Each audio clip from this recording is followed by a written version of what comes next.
Biyahe ng mangyan mula Mindoro to Japan. Ayan ho, at ako yung nagyakag na magpahatid sa pier. Salamat ho sa kaka na naghatid sa akin.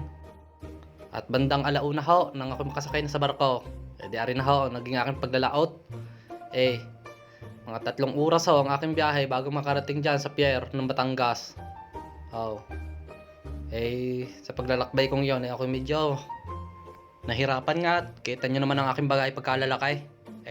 Mga laman yung mga bigas na aking gagamitin doon sa Japan.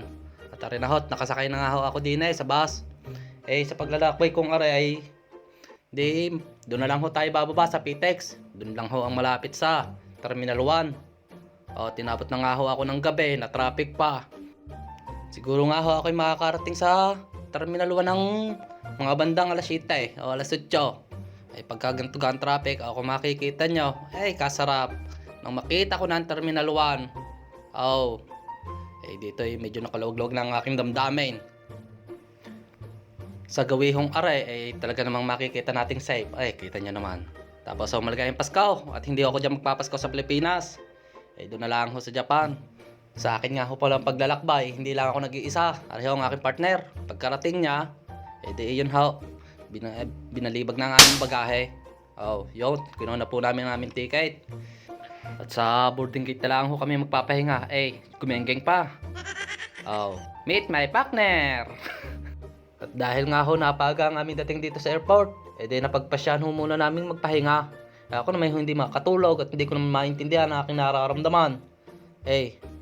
Nagpaumaga na lang ho kami din At yan ho, alas 7 ng umaga, ang aming sakay sa aeroplano. Kami, ginising ko na ang aking partner. Tulala pa. Magkakayabang. Nga ho, papasok na ho kami sa aeroplano. Ang aking nararamdamang ito, hindi ko maintindihan. Masayang malungkot na naman ang mangyan.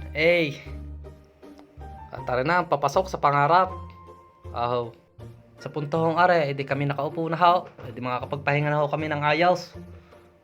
Marami namang pamigay-aring Philippine Airlines. Salamat sa pakumot. Sa patibe. Di ka mabuburing sa biyahe. Touchscreen. Kasarap. 4 na oras ho ang aming magiging biyahe patungong Japan. Kaya sa biyaheng iyon medyo nagugutom. Meron na rin ho silang libreng pagkain. May pa-chopstick. Yan naman hindi ko man alam pang gamitin. Nakapagyabang pa mang yan. Tik na rin. Pagkakayabang. Sa puntong aray, kung makikita nyo, malapit na ho kaming lumanding. At yan na nga ho, nakalapag na ng matiwasay at ligtas. Salamat Panginoon.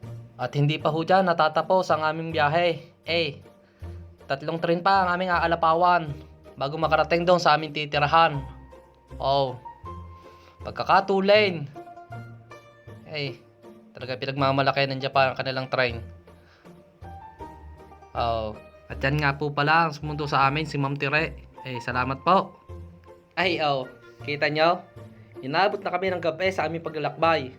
Pero salamat pa rin. At nakarating kami na ligtas dito sa aming titirahan.